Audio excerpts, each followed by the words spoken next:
बहुत सारे लोगों को लगता है कि भारत के संविधान में ये कमी है, वो कमी है, और हम उसमें बहुत सारी कमियां ढूंढते रहते हैं।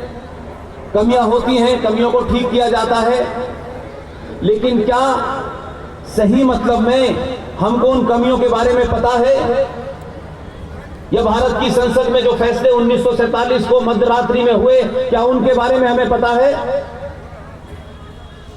क्या वो फैसले हम जानते हैं, उस पर चर्चा हुई? इसलिए मेरे संवाद में सरकारें नहीं आती। सरकार बहुत छोटी चीज मानता हूं मैं। देश और राष्ट्र के बीच में जो समाज फर्क नहीं जानते, उनकी हालत वही होती है जो आज हमारी है। हम समझते हैं कि देश सब कुछ है और देश ही अंतिम है।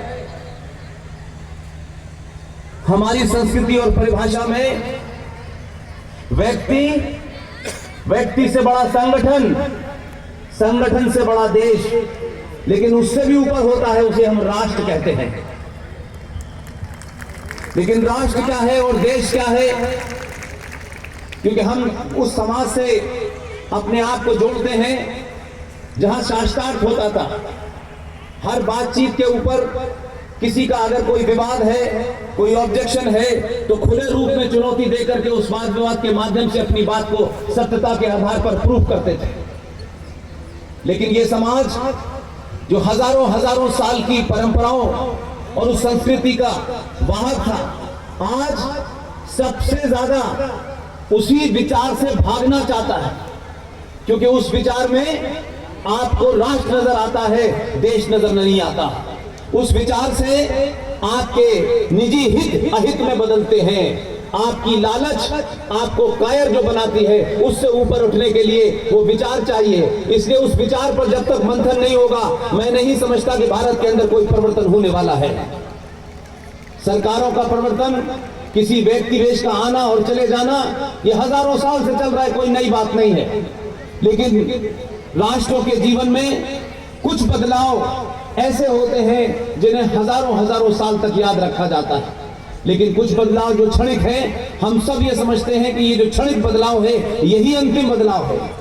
इसलिए आज सबसे ज्यादा जरूरत, अगर आप मुझसे जानना चाहते हैं और पूछना चाहते हैं, तो एक ही मैं बात कह सकता हूं आपसे कि आप बिना किसी से डरे, किसी से लोभ और लालच के चलते अगर आप झूठ बोल रहे हैं, तो राष्ट्र के साथ गद्दारी कर रहे हैं।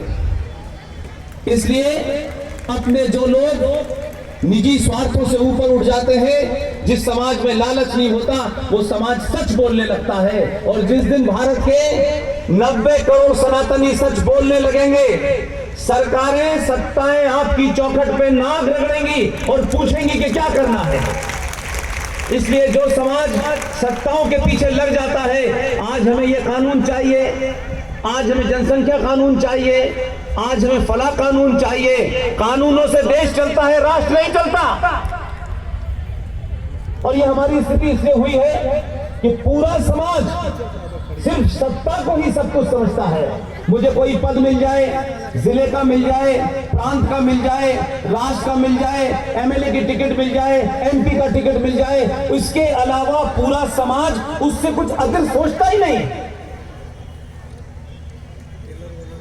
अगर राजनीति को भी देखें, सरकार को भी देखें, तो 10 से 12-13 करोड़ लोगों का देश चलाते हैं।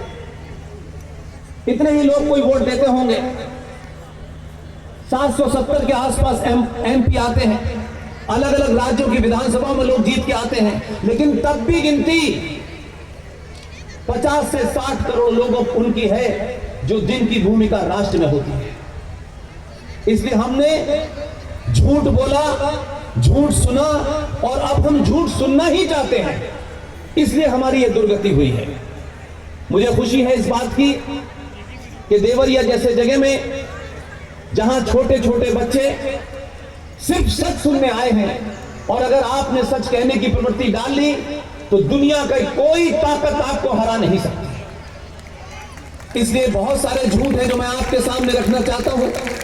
यहां बहुत से अध्यापक भी आए होंगे, बहुत सारे विद्वान भी आए होंगे, ब्यूरोक्रेट्स भी यहां बैठे होंगे, लेकिन हम इस बात से सच का पैमाना तय करते हैं कि सामने वाला हमें क्या देगा, सामने वाला कितनी बड़ी कुर्सी पे बैठा है, इसलिए उसके मन मुताबिक बात करनी है, जो उसे अच्छी लगे वो बात करनी है, चाहे वो झूठी बात हो।